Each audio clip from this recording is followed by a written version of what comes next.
하나님 말씀 함께 이제 봉독하도록 하겠습니다. 오늘 여러분과 함께 나눌 하나님 말씀은 느헤미야 10장 1절로 39절 말씀입니다. 느헤미야 10장 1절로 39절 말씀입니다. 그 가운데서 느헤미야 10장 28절부터 33절까지 우리 말씀을 여러분과 함께 교독하도록 하겠습니다. 이 밖에 나머지 백성 곧 제사장과 레위 사람과 성전 문지기와 노래하는 사람과 성전 막일꾼과 주님의 율법을 따르려고 그 땅의 여러 백성과 인연을 끄는 모든 이름과 그 아내들과 그들의 아들 딸들과 알아들을 만한 지식이 있는 이들 모두가 귀족 지도자들과 함께 하나님의 종 모세가 전하여 준 하나님의 율법을 따르기로 하고 우리 주 하나님의 모든 계명과 규례와 율례에 복종하기로 하였으며 그것을 어기면 저주를 받아도 좋다고 다음과 같이 맹세하였다. 우리는 딸을 이 땅의 백성과 결혼시키지 않는다. 우리는 아들을 그들의 딸과 결혼시키지 않는다. 이 땅의 백성이 안식일에 물건이나 어떤 곡식을 내다가 팔더라도 안식일이나 성일에는 우리가 사지 않는다. 7해마다 땅을 쉬게 하고 6년이 지난 빚은 모두 없애준다. 우리는 다음과 같은 규례도 정하였다. 하나님의 성전 비용으로 쓰도록 우리는 해마다 3분의 1 세겔씩 바친다. 이것은 늘 차려놓은 빵과 규칙적으로 드리는 곡식 제물과 규칙적으로 드리는 번제와 안식일이나 초하루나 그 밖에 절기 때에 드리는 제물과 이스라엘의 죄를 속하는 속제물과 우리 하나님의 성전에서 하는 모든 일에 쓸 것이다. 아멘. 미국에 놀라운 부흥의 운동이 있었습니다. 18세기에 조나탄 에드워드라는 분이 주동이 되어서 일어났던 대각성 운동, The Great Awakening Movement라는 것이 그것입니다. 이때 수많은 그리스도인들이 하나님 앞에서 결단을 했어요.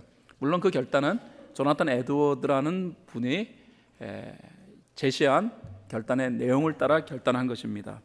조나탄 에드워드는 이 대각성 운동에서 인생의 목적을 오로지 하나님으로 삼으라, 그리고 시간은 하나님이 주신 것이기에 하나님의 영광을 위하여 사용해야 한다, 그리고 자신의 유익과 관리만을 위하여 재물을 축적하지 말라, 영혼을 뜨겁게 사랑하라, 오로지 하나님이 원하시는 것만을 하라, 이런 내용들을 가지고 많은 그리스도인들에게 권면했고 수많은 그리스도인들이 성령의 감동 속에서 이대로 살기로 하나님 앞에 헌신했어요.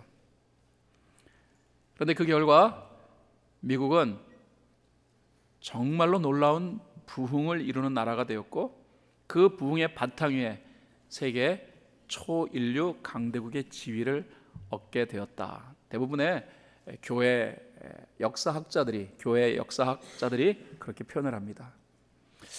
우리 고국 한국도 마찬가지였던 것 같아요. 여러분이 아시는 대로 우리 한국이 사실 잘 살 수 있는 어떤 그런 바탕이 되는 게 없잖아요. 남북한이 통일이 되었더라면은 크게 어려움은 없었을 것이지만은 그러나 반동강이 난 땅, 그 땅 남쪽 땅은요 자원이라고는 거의 없어요. 그리고 5,000년 역사가 가져다준, 그리고 또 6.25 동족 상잔의 비극 이에 의하여서 모든 것이 다 폐허화되었고 그 전에 물론 일제시대 때 일본이 많은 것을 또 뺏어갔고 그래서 자원이라고는 메마른 것밖에 아무것도 없었습니다. 그런 나라가 지금 무지 잘 사는 나라가 됐잖아요. 이게 어떻게 된 것일까? 경제적인 이유도 있고 여러 가지 이유가 있겠지만은 저는요 이것은 바로 그리스도인들의 결단으로부터 시작한 것이다, 그렇게 저는 믿어요. 제가 어릴 때 한국 서울에 있는 여의도 광장에서 엑스플로어 집회라는 곳에 잠깐 참여한 적이 있어요. 아무것도 모르던 그런 나이였는데도 불구하고 수많은 그리스도인들이 그 여의도 광장에 꽉 모여가지고 거기서 가슴을 치며 막 통곡하는 그런 기도의 소리를 지금도 잊지 못합니다. 와, 얼마나 우시는지. 저는 그때 그 집회에 어린 나이에 참여하고서 무슨 죄를 이렇게 많이 지었길래 막 땅을 치면서 가슴을 치면서 저렇게 이 죄를 이렇게 슬퍼할까, 다 우셔요. 그러고 난 다음에 이 단에 올랐던 그 목사님이 이제 헌신과 결단을 촉구했어요. 헌신과 결단의 내용을 정확히 다는 기억하지 못하지만은 그러나 이런 내용이었던 것 같아요. 말씀대로 산다, 영혼을 사랑한다, 복음을 전한다, 뭐 그런 내용이었던 것 같아요. 근데 그렇게 합시다 그러면 다들 두 손을 들고 아멘 아멘 화답하면서, 그런 다음에 이제 하나님 앞에 결단의 기도 드리자 그랬더니 그 여의도 땅이 무너지는 것 같을 정도로, 움직이는 것 정도로 막 그렇게 큰 소리로 하나님 앞에 결단하는 그 기도, 지금도 기억합니다. 아마도 하나님께서는 그런 결단을, 우리 그리스도인들의 이런 결단을 높이 평가하신 것 같아요. 그래서 자원부재 그 땅을 하나님께서 부라는 그 은혜를 베푸시고 잘 사는 나라 되게 하신 것 같아요. 저는 교회사를 쭉 살펴보면서 이 역사 속에서 그리스도인들이 정신 차리고 깨어나서 하나님 앞에 하나님 은혜대로 살겠습니다라고 결단할 때 허락해 주는 부흥의 큰 은총이 있다라는 사실을 발견합니다. 오늘 여러분과 함께 결단에 관한 부분을 조금 더 본문의 말씀을 중심으로 하여서 살펴보고자 합니다. 결단. 근데 결단이 참 쉽지는 않아요. 제가 드리는 결단이라는 것은 단순하게 하겠습니다라는 그런 어떤 그 일종의 고백적인 부분이 아니라는 거예요. 이것은 이렇게 안 하면은 나는 의미 없는 인생입니다라고 하는 일종의 단호한 약속을 의미하는 것입니다. 그 단호한 약속, 이 부분을 우리가 같이 한번 오늘 예배를 통하여서 좀 이루어갔으면 하는 마음으로 이 말씀을 드립니다. 자, 그렇다면은 수문학 광장에 모여서 하나님의 은혜를 많이 받았던 이스라엘 사람들이 하나님 앞에 결단하는데, 그 결단에 대한 내용 가운데서 여러분과 함께 좀 심도 있게 다루고자 하는 한 부분은 결단에도 순서가 있다라는 거예요. 누가 먼저 결단하느냐, 이게 중요하다는 것입니다. 놀랍게도 모든 이스라엘 백성들이 하나님 앞에 다 결단했는데, 그런데 이 결단의 시작은 바로 섰다고 생각하는 자가 먼저 결단했다라는 거예요. 느헤미야 9장 38절 말씀을 보면요, 이 모든 것을 돌이켜 본 뒤에, 다시 말해서 자신들의 삶을 다시 한번 돌이켜 본 다음에 우리는 언약을 굳게 세우고 그것들을 글로 적었으며 지도자들과 레위 사람들과 제사장들이 그 위에 서명하였다. 그러니까 그냥 말로만 약속한 게 아니에요. 일종의 언약 증서를 만들어 가지고 하나님 앞에서 내가 이렇게 살겠습니다라는 사실을 이제 결단하면서 서명했다라는 거예요. 그리고서 느헤미야 10장에 들어와서 이제 결단하는 사람들의 이 내용들을 쭉 성경이 말하고 있는데, 1절부터 8절에 보면은 제사장이 먼저 결단합니다. 그리고 9절로 13절 내용 보면은 제사장 그룹이었던 레위인들이 결단하는 것을 보게 됩니다.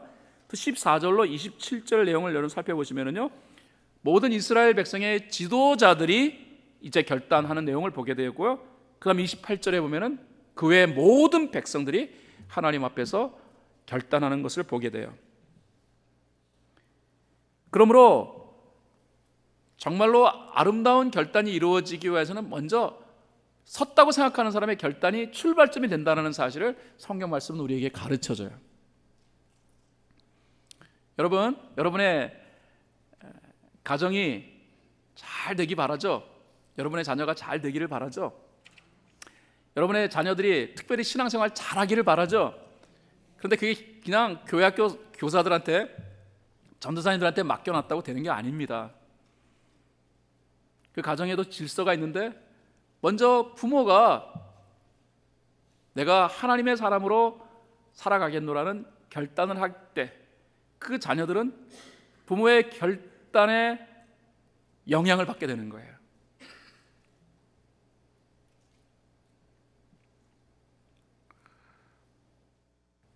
제가 예전에 전도사 생활을 할 때 그 자녀 문제 때문에 아주 골치를 앓던 그 한 가정을 제가 기억해요. 그 아버지하고 어머니가 우리 집에 저한테 찾아와 가지고서 자녀 문제를 이렇게 나눴어요. 너무 가슴 아프다면서 울면서. 근데 문제가 뭐였냐면은 고등학교밖에 안 된 애가 하이스쿨 학생인데 얘가 마리화나를 한다라는 거예요. 마리화나를 피운다라는 거예요. 그래서 이 아버지하고 엄마가 막 그러지 말라고, 좋지 않은 거라고 말렸다라는 거예요. 그러면서 말로 해도 얘가 안 듣는다고. 그러니까 전도사님이 어떻게 좀 도와달라. 그래서 제가 걔를 만났어요. 만나가지고 이야기를 나누는데 걔하고 얘기 좀 나눠보다 보니까 얘가 마리화나를 피울 수밖에 없더라 하는 것을 제가 발견한 거예요. 왜 그런지 아십니까? 얘가 뭐라고 얘기한 줄 아세요? 아버지가 자기한테 마리화나 하지 말라 그러는데요, 걔의 말은 이거예요. 우리 아버지는요 담배를 하루에 3갑씩 피운다고. 3갑씩 담배 피운대요. 그래서 자기가 얘기했대요. 아빠는 담배 3갑 피우면서 내가 마리화나 하는 거 왜 하지 말라 그러냐니까 아버지가 인상을 쓰면서 이렇게 얘기한다라는 거예요. 마리화나하고 담배하고 입맛 같냐?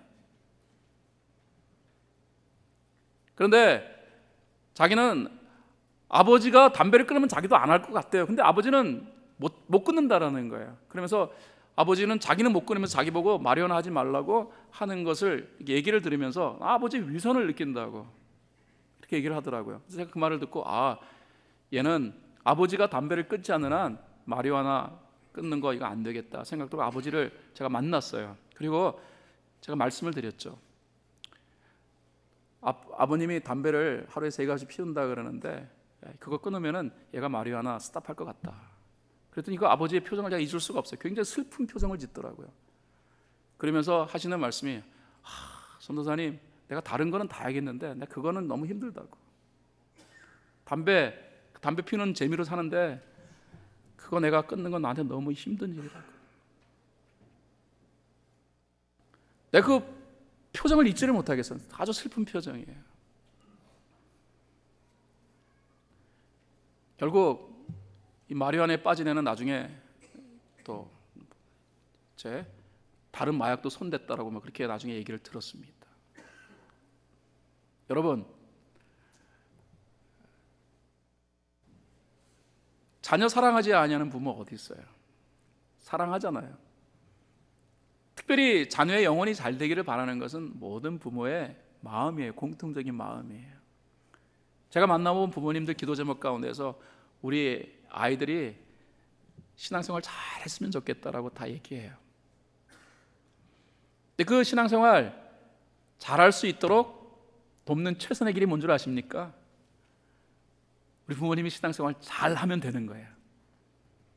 언젠가 부모님이 신앙생활 잘하는 그 모습을 보면서 우리 부모님이 저렇게 신앙생활 열심히 했을 때는 중요한 이유가 있었기 때문이지 라고 자녀들은 생각하게 될 것이고, 그 자녀들은 반드시 부모님이 원하는 대로 아름다운 믿음의 삶을 이루어가게 될 거예요.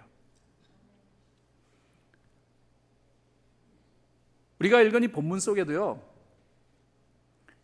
그 유다 백성들이 하나님 앞에서 전원이 다 결단하잖아요. 이런 일은 쉽지 않아요. 한 명도 빠짐없이 어린 나이에서부터 이 노년에 이르기까지 내가 하나님 앞에 잘못 살았다, 그래서 내가 하나님 앞에 바로 살겠다, 하나님 말씀 듣고 가슴을 치고 통곡하면서 내가 바르게 살겠다, 한 명도 빠짐없이 다 결단하고 모습을 보면서 전 눈이 휘둥그레져요. 어떻게 이런 일이 가능할까? 물론 성령님이 역사하시면 가능하지만은, 그러나 오늘 본문의 내용을 잘 분석해 보니까 그렇지, 여기에는 중요한 방식이 있지라는 사실을 저는 발견할 수밖에 없었어요. 그게 뭡니까? 제일 먼저 누가 헌신합니까? 제사장이 헌신해요. 그리고 제사장을 배출한 그룹인 레위 지파가 헌신해요.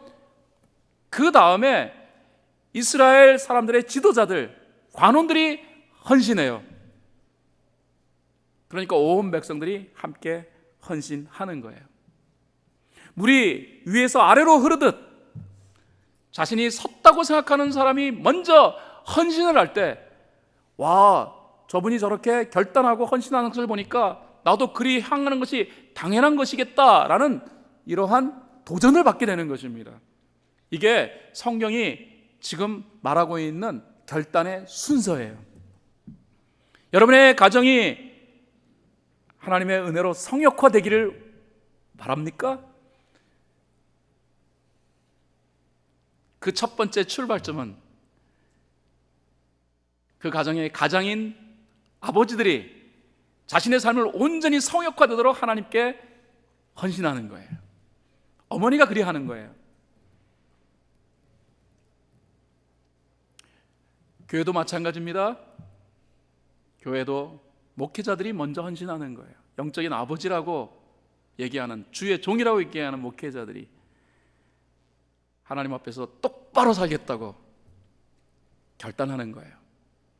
장로님들이 결단하는 거예요.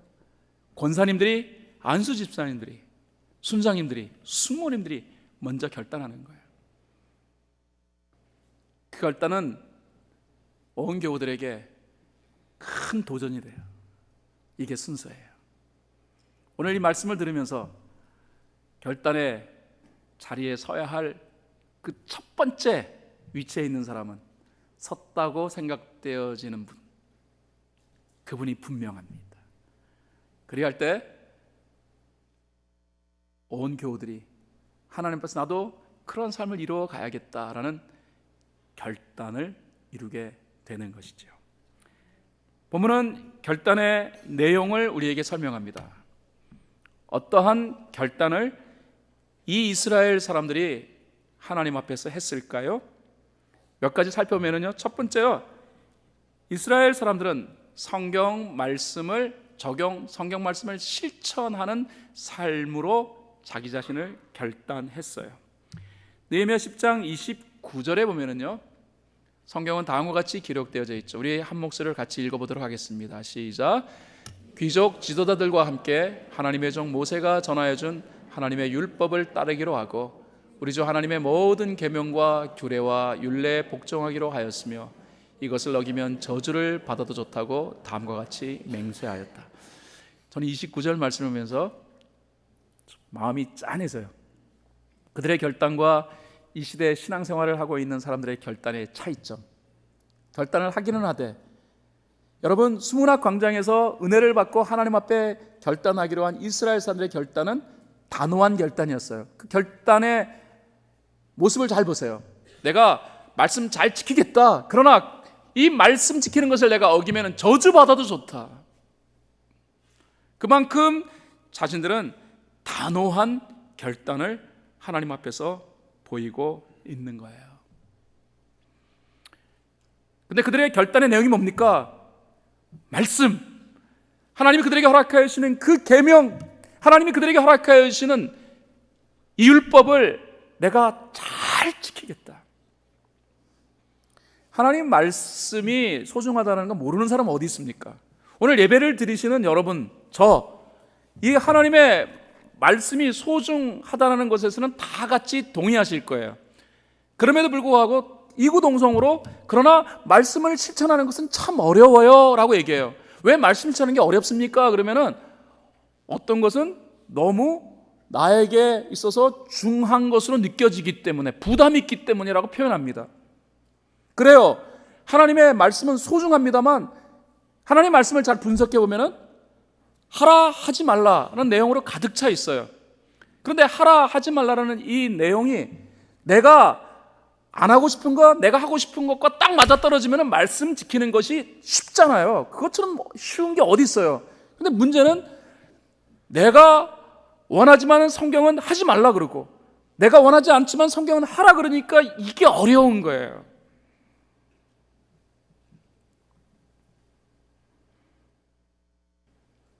그래서 이스라엘 사람들도 말씀에 대한 권위는 인정했지만 그 계명은 반드시 지켜야 될 것으로 고백은 했지만, 그러나 그 말씀을 있는 대로 실천하는 것이 힘들었어요.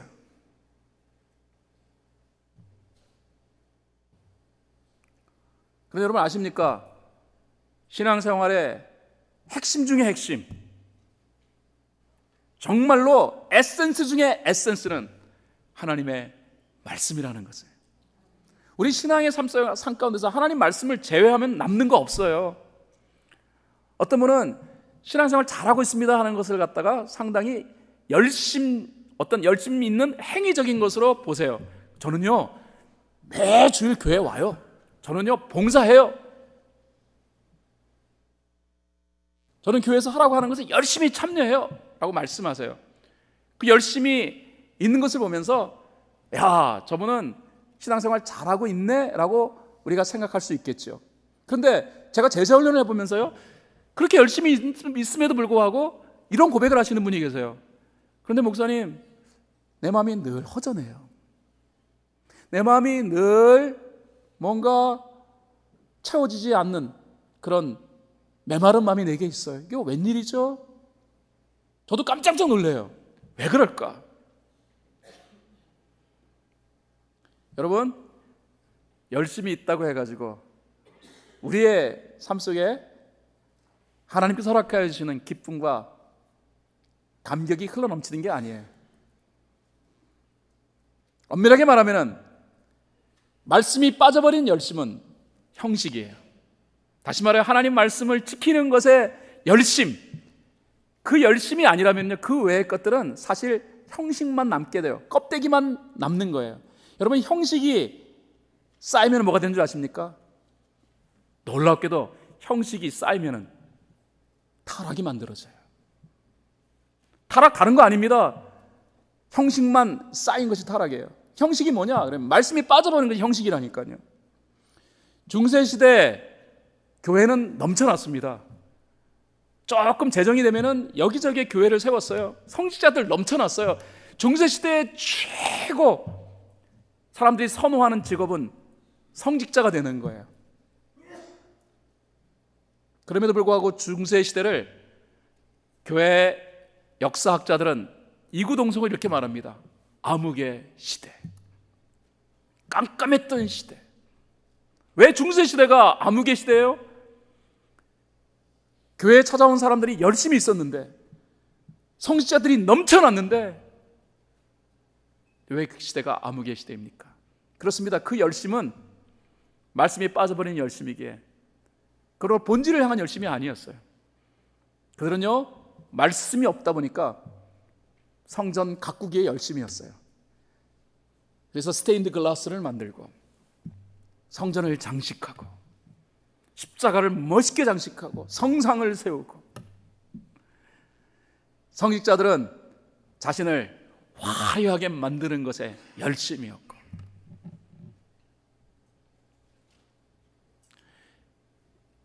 이것을 안타깝게 여겼던 우리 믿음의 선배들은 말씀으로 돌아가자, 그래서 말씀으로 돌아가자라는 운동을 진행하게 됩니다. 그것이 바로 종교개혁이에요. 사랑하는 여러분, 말씀이 빠져버리면요 형식만 남아요. 오늘도 예배를 드리시는데 그냥 주일 성수는 예배 참여하는 거야. 와서 본당에서 앉아서 이렇게 있다가 끝나면은 나가면은 주일 성수한 거야. 제가 여러분에게 드리는 이 말씀, 여러분이 귀에 하나도 들어오지 아니하면은 여러분은 형식적인 예배를 드린 거예요. 이 형식적인 예배가 자꾸 쌓여가면은, 내가 말이에요 1년에 52주 매주일마다 교회 오는데 이상하게도 나는 영적인 삶은 메말라져 가요. 왜 그런가요? 이유 간단하죠. 형식이 쌓여가고 있는 거예요. 은혜가 쌓여가는 게 아니에요. 그런데 형식이 자꾸 쌓여가면은 나도 모르게 그리스도인들도 타락해가요. 이런 의미에서 오늘 본문에 보면은 이스라엘 사람들이 하나님의 말씀대로 살지 못했다라는 이 사실을 그들이 깨닫고요, 하나님 앞에 결단하잖아요. 이제부터는 말씀을 중심으로 살겠어요. 내가 말씀대로 살지 않으면 내 삶에 저주가 찾아와도 저는 괜찮습니다. 이건 굉장한 고백이죠. 제가 이 말씀을 묵상하면서 내가 오늘 이 설교하고 난 다음에 예배에 참여한 모든 분들이 이런 동일한 결단을 했으면 좋겠다. 가능할까? 잘 아셔야 합니다. 그리스도의 삶의 복은요, 하나님의 말씀과 밀접한 연관이 있습니다. 누가복음 11장 28절에 보면은요, 예수님은 이렇게 말씀하셨어요. 하나님의 말씀을 듣고 지키는 사람이 복이 있다. 제가 이걸 원어적으로 살펴봤습니다. 원어의 시제는 현재 완료형이에요. 여러분이 하나님 말씀 들었고 말씀 실천하셨죠? 그럼 이제 내가 말씀을 실천했으니까 내 삶에 복이 오겠지? 아니에요. 이 말씀대로 하면 여러분이 말씀을 실천하는 그 순간 하나님의 복이 여러분의 삶에 임한 거예요. 할렐루야. 요한계시록 1장 3절 성경은 이렇게 말합니다. 이 예언의 말씀을 읽는 사람과 듣는 사람들과 그 안에 기록되어 있는 것을 지키는 사람들은 복이 있습니다. 말씀이 복이라는 사실을 아시는지요? 여러분이 하나님의 말씀을 들을 수 있다는 이 사실이 이미 여러분에게는 복이라는 말이에요. 신명기 33장 3절 말씀을 보면서 와 했어요. 성경에 이렇게 기록되어져 있어요. 우리는 모세가 전하여 준 율법을 지킨다. 율법은 야곱의 자손이 가진 소유 가운데서 가장 으뜸 가는 보물이 있다. 그들이 율법을 지킨다고 얘기하잖아요. 율법을 지키는 이유가 뭐라고 얘기합니까? 그들은 깨달은 거예요. 내가 가진 모든 것 가운데서 가장 가치 있는 것, 최고의 재산, 하나님의 말씀이다. 나는 신명기 33장 3절을 읽다가요 조금 눈물이 났습니다. 이 고백은 이 시대의 그리스도인들과는 전혀 어울리지 아니하는 고백인 것 같다. 말씀이 보물이다. 가장 으뜸되는 것이다. 이 시대의 그리스도인들은 정말로 이런 고백을 갖고 살아가고 있는지. 다시 한번 하나님의 말씀을 우리의 삶에 있어서 가장 중요한 재산으로 삼을 수 있으면 좋겠습니다. 말씀을 들을 수 있다는 것은 행복한 거예요. 또 다른 결단은 구별된 삶에 대한 결단이에요. 느헤미야 10장 30절 말씀을 보면요, 그들은 이런 결단을 하나님 앞에 합니다. 우리는 딸을 이 땅의 백성과 결혼시키지 않는다. 우리는 아들을 그들의 딸과 결혼시키지 않는다. 하나님은 율법을 통하여서 선택받은 이스라엘 사람들이 이방인들과 결혼하는 것을 금했습니다. 그런데 이스라엘 사람들은요, 이방과의 결혼을 통해서 이방의 문화와 분위기를 많이 경험하게 된 거예요. 그러다 보니까 결국은 이방인들이 섬기는 신도 하나님과 함께 더불어 섬기게 된 거예요. 안식일 준수도 이방 문화의 영향을 받아요. 이방에 영향을 주어야 할 이스라엘 백성들이 오히려 이방으로부터 영향을 받는 극한 모습, 하나님은 가슴 아파하셨을 것이 분명해요. 그래서 수많은 선지자들을 보내서 그렇게 살지 말라라고 했습니다만, 그러나 이방 문화에 익숙해진 그들은 그 말을 귀담아 듣지 않았어요. 마음이 완악해져 버린 거예요. 그러다가 기적처럼 예루살렘 성벽이 재건되어지고 하나님의 말씀을 들으면서 그들은 너무나 이방적 문화에 익숙해진 자신들을 발견하게 되었고, 그래서 그것을 가슴 아파하고 이제 하나님 앞에 결단하는 거예요. 하나님, 우리가 이전에는 그리했지만 이제는 그리하지 않겠습니다.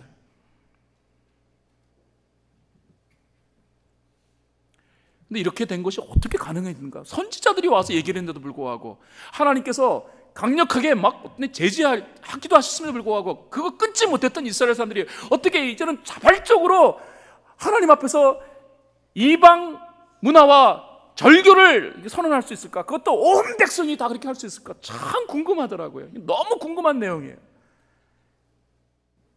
내용은 간단해요. 그들은 회심을 통하여서 자신들의 아이덴티티를 깨달은 거예요. 어떤 아이덴티티? 자신들은 하나님의 백성이라는 사실, 그리고 하나님의 백성이라는 의미는 구별된 자라는 그 사실을 그들은 깨달은 거예요. 여러분, 저와 여러분은 예수 그리스도를 통하여서 하나님의 자녀가 되었습니다. 영접하는 자, 곧 그 이름을 믿는 자들에게는 하나님의 자녀가 되는 권세를 주셨다. 성경은 그렇게 기록해 놓아요. 그러므로 저와 여러분은 하나님의 자녀가 된 거예요. 하나님의 자녀는 특권 중에 특권이에요. 근데 많은 분들이 이제 헷갈려하는 게 뭐냐면은, 힘들어하는 게 뭐냐면은, 하나님의 자녀가 되었으면은 내가 이제 하고 싶은 것이 마음대로 할 수 있어야 되는데, 하나님의 자녀가 되었다고 하고 난 다음에 그 다음에는 자꾸 부담이 생기는 거예요. 왜? 해야 될 일, 하지 말아야 될 일에 대한 이러한 규제가 너무 심하기 때문에. 율법이 뭡니까? 율법은요, 해야 될 것, 하지 말아야 될 것에 대한 정리예요. Do or do not. 근데 이게 문제가 되는 것은 아까도 말씀드린 것처럼 내가 하고 싶은 거 율법이 하라 그러면 하나도 문제가 안 되고, 내가 하기 싫은 거 율법이 하지 마 그러면 문제가 안 되는데, 율법은 희한하게도 반대로 나에게 표현하고 있으니까 이게 우리가 힘든 거야. 그래서 이스라엘 사람은 이것이 힘들었어요. 그래서 마음은 원이지만 육신이 약해가지고 율법 잘 지키지 못했단 말이에요. 그런데 이제는 지키겠다라는 거예요. 왜? 그들은 자신들이 하나님의 선택받은 자라는 사실을 수문학 광장에서 발견한 거예요. 여러분, 존귀한 것, 가치 있는 것일수록요, 사실은 제한이 가해져요. 아닙니까? 제가 몇 주 전에 그 어떤 교회 학교 아이들, 요만한 아이가 이제 여기 이 복도에서 이렇게 있는데 어떤 어르신이 보니까 너무 이뻤나 봐. 그러니까 아이고 이쁘다고. 어르신들은 주로 사탕 캔디 많이 갖고 다니시잖아요. 이쁘다고 호주머니에서 밖에서 이 캔디를 한 뭉치 꺼내가지고 얘 손에다 이렇게 주는데 어디선가 엄마가 슈퍼맨처럼 쫙 나타나가지고서 손을 탁 치면서 아, 우리 애가 안 먹어요 하더라고요. 그러니까 애가 엄마를 이렇게 쳐다보더니 갑자기 아 우는 거야. 너 먹고 싶어. 근데 엄마는 안 돼. 애는 막 그냥 우는데 엄마는 안 된다라는 거예요. 왜 안 돼요? 엄마가 사랑하니까, 그 애한테 좋지 않으니까, 관심이 있으니까, 특별하니까. 그 부모가 다른 애들이 캔디 먹는 거 보면서 뭐 안 되라고 말할 리 있겠어요? 내 자식은 특별하니까, 내 자식은 스페셜하니까. 아무리 좋은 거, 애가 좋은 것이라 할지라도 이거 먹어가지고 얘한테 해가 되는 것이 많다고 판단하니까 손 친 거 아닙니까? 교회 어린아이들이 이렇게 교회에서 막 놀다가 땅바닥에 떨어진 거 이렇게 막 주워서 먹으려면은 또 어느새 아빠가 나타나가지고 지지 이러면서 낚아채요. 그럼 애는 막 우는 거예요. 울어도 상관하지 않아요. 안 돼! 노! 아주 단호하게 노 얘기하더라고. 안 된다고. 이유는 간단해요. 얘가 자기 아이 때는 너무 스페셜하니까. 이 아이는 물론 철이 없으니까 아빠 엄마가 그리 하는 거 그거 원망스럽게만 보였겠지요. 그러나 나중에 철들면 알게 될 거예요. 여러분, 구별되었다는 것은 특권인데 특권은 구별되었기에 제한이 있을 수밖에 없어요. 예수 믿고 난 다음에 하나님이 간섭하시는 것은 우리가 특별하기 때문에 간섭하시는 거예요. 내가 원하는 대로 다 행하는 것 우리한테는 좋을 수 있지만은 하나님은 특별하기 때문에 하나님 못하게 하시는 거예요. 이 사실을 이스라엘 사람들이 수문학 광장에서 하나님 말씀을 들으면서 깨닫게 되었다는 거예요. 자신의 정체성, 자신의 아이덴티티를 그때 깨닫게 된 거예요. 여러분도 이 예배를 드리며 내가 하나님 앞에 너무 특별한 존재구나라는 사실을 깨달을 수 있으면 좋겠습니다. 얼만큼 특별한 존재인가? 하나님의 아들의 핏값으로 하나님의 어댑테이션, 이 하나님의 양자되어지는 은혜를 입게 되었 정도니까 하나님 입장에서는 어떻게 보면 예수님보다 저와 여러분이 더 스페셜했겠지요. 그러니까 예수님의 목숨값으로 우리를 사신 것 아니겠습니까? 요한계시록에 보면 그리스도의 핏값으로 우리를 사시고라고 되어 있어요. 오늘 예배를 드리면서 내가 하나님 앞에서 너무나 스페셜한 존재라는 이 사실이 마음 깊숙이 느껴지는 저와 여러분이 될 수 있기를 바랍니다. 또 다른 내용은 예배자로서의 결단이에요. 느헤미야 10장 31절 상반절에 이스라엘 사람들은 다음과 같은 결단을 합니다. 이 땅의 백성이 안식일에 물건이나 어떤 곡식을 내다가 팔더라도 안식일에나 성일에는 우리가 사지 않는다. 물론 율법은 안식일을 거룩히 지킬 것을 강력하게 요구했습니다. 안식일을 방해하는 모든 것들은 다 금했어요. 사람들이 살아가기 위하여서 많이 신경을 쓰잖아요. 그러니까 뭘 사고 하는 것들 당연히 신경 쓸 수밖에 없어요. 내일부터 또 뭘 먹어야 되지? 내일은 뭘 입어야 되지? 이런 걱정할 수밖에 없어요. 그런데 안식일만큼은 그런 것에도 신경 쓰지 말라. 그것이 하나님을 예배하는 일에 방해가 되어진다면 그것조차 안 하는 것이 좋지 않겠는가라는 것이 바로 율법의 내용이에요. 하나님만을 생각하는 날이 되게 하라. 그런데 이 가나안 땅에는 원래부터 살고 있던 원주민들이 있었지 않겠습니까? 근데 그들이 이 안식일 날 시장을 여는 거예요. 근데 이 안식일 날 시장에는 이스라엘 사람들이 필요로 하는 모든 물품들이 다 나오는 거예요. 근데 값도 싸. 다른 날보다도 훨씬 싸. 30% 바겐 세일도 하고 아주 좋은 물품들이 많이 나오고, 어느 날 이 물건 사는 것이 급했던 사람이 안식일을 지키는 것을 잠깐 보류하고 시장에 나갔었나 봐요. 물건을 보니까 이거 굉장히 좋은 물건들이 많거든요. 그래서 그 물건을 싸게 사가지고 갔어요. 기분은 좋았지만 마음 한구석이 찝찝했을 거예요. 내가 안식일을 범했나? 그러나 좋은 물건을 싸게 구입했다라는 그런 마음으로 위안을 삼았습니다. 다음 안식일이 다가옵니다. 그런데 궁금해지는 거예요. 지난번에 싸게 샀는데 이번에도 가가지고 싼 거 있으면 좀 사면 좋겠는데 어떻게 하나?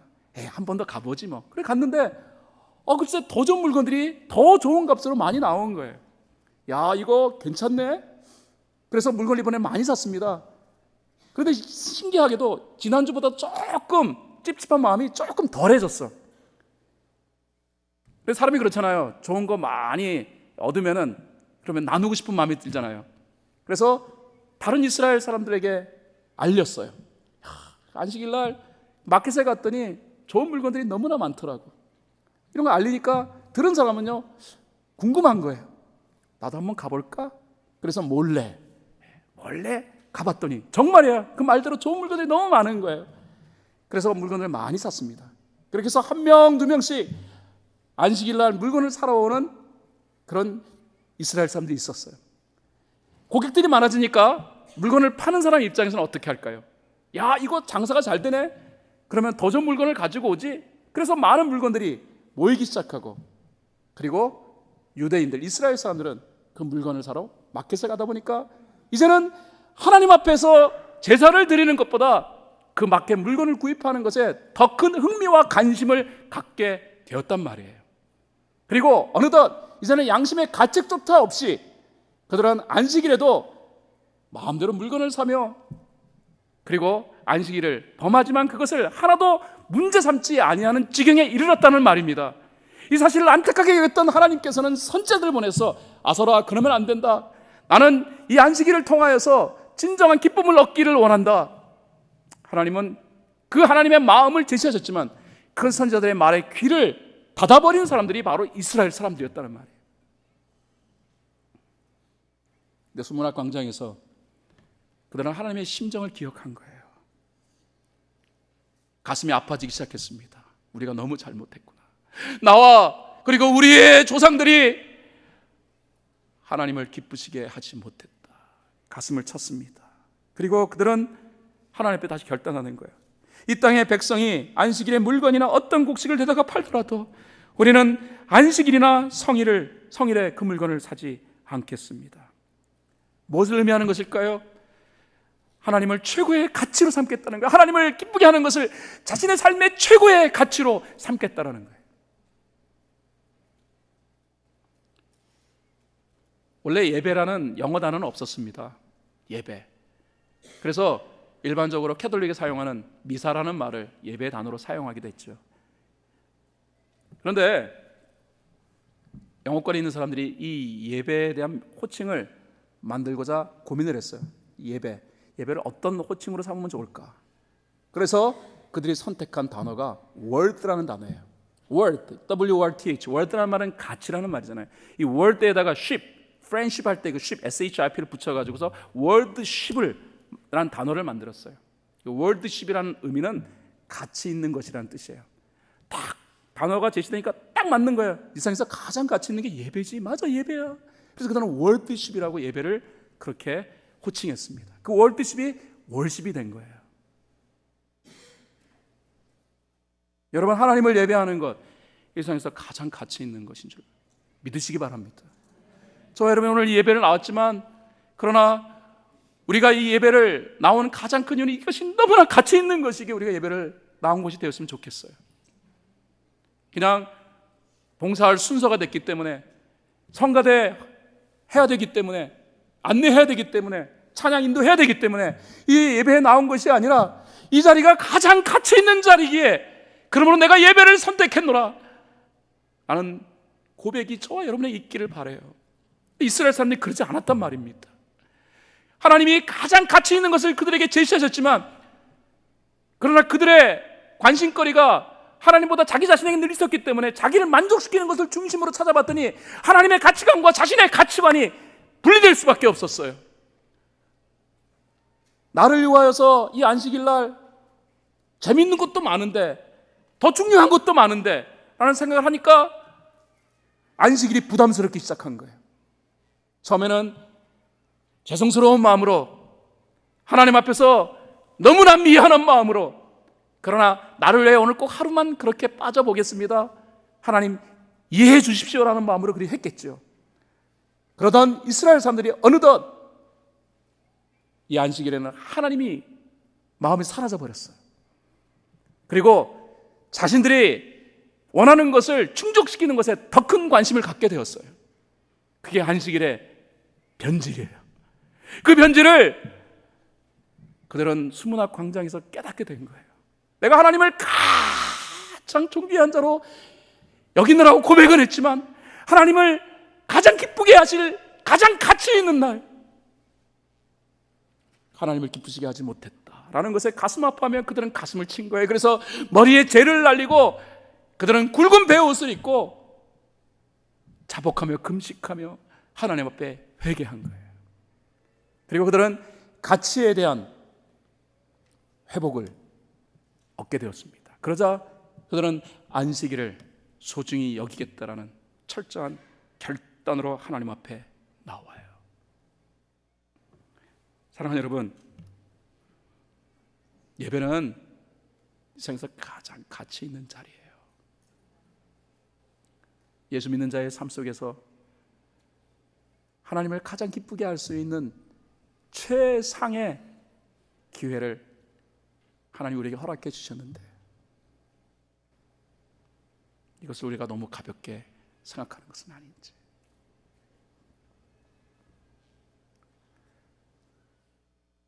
우리 모두가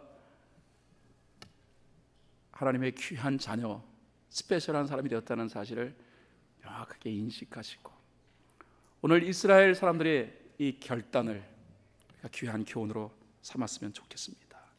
그런 의미에서 여러분과 함께 중요한 적용을 하려 합니다. 첫 번째, 인생은 선택과 결단으로 이루어지는 거예요. 신앙생활 물론 성령께서 도와주셨지만은 우리가 믿음 생활하기로 우리가 선택한 거 아니에요. 선택하고 성령이 이끌어 주시고 그럼에도 불구하고 신앙생활에 큰 감동이 만들어지지 않는 이유는 우리가 선택은 했지만 결단하지 않았기 때문이에요. 여러분, 결단한 자와 결단하지 아니한 자는 반드시 차이가 있습니다. 나오미의 두 며느리가 있습니다. 룻과 오르바예요. 다 나오미의 며느리예요. 나오미의 며느리가 되기로 룻과 오르바는 선택했어요. 그럼에도 불구하고 진짜 복받은 사람은 두 며느리 다 아니에요. 한 사람 룻이에요. 룻은 끝까지 나오미의 며느리로 살 것을 결단했어요. 하지만 오르바는 결단하지 않았어요. 그 결과 룻은 이방연이었으면 예수 그리스도의 족보에 오르는 축복을 얻습니다. 선택 중요합니다만 그러나 선택과 더불어 결단도 중요해요. 오늘 예배 하나님의 거룩한 백성으로 살겠다라는 결단이 저와 여러분에게 있기를 원해요. 그리고 결단한 자는 두려움이 없어요. 결단하면은 그 다음에는 하나님이 도와주시기 때문이에요. 여러분, 하나님의 도움은 결단한 것으로부터 시작해요. 다니엘을 기억하십니까? 다니엘이라는 인물은요, 하나님 앞에서 뜻을 정했어요. 어떤 뜻? 왕이 주는 진미와 포도주로 자신을 더럽히지 않기로 결단했어요.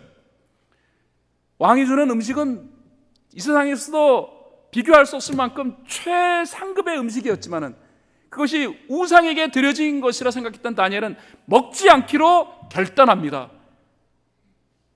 그런데 그 결단으로부터 다니엘의 삶 속에는 하나님의 도우심의 연속적인 축복을 누리게 됩니다. 여러분, 하나님 도움을 받고 싶습니까? 결단하시면 돼요. 누가 뭐라고 한다 할지라도 하나님이 내게 세워놓으신 그 뜻을 내가 따르겠노라는 결단을 하나님의 보이시면 하나님은 이 순간부터 우리의 삶 속에 도움을 베풀어 주시기로 하나님은 작정하시는 거예요. 결단의 자리로 나오시면 돼요. 무엇을 위한 결단이 되어야 할까? 이미 말씀드렸잖아요. 말씀을 중심으로 하는 삶을 이루겠다, 예배자로서의 삶을 살겠다, 거룩한 삶으로 하나님이 나를 구별해 주셨으니 구별된 자의 삶으로 살겠다. 여러분, 결단하셔요. 어디서? 오늘 예배를 드리며 이 자리에서 여러분 결단하시면 이 순간부터 하나님의 깊이 있는 도움이 저와 여러분과 함께 하실 것입니다. 그 도움으로 우리의 삶은 부흥의 놀라운 은총을 누리게 될 것입니다. 이러한 삶이 여러분의 삶이 될 수 있기를 예수 그리스도의 이름으로 축원을 드립니다.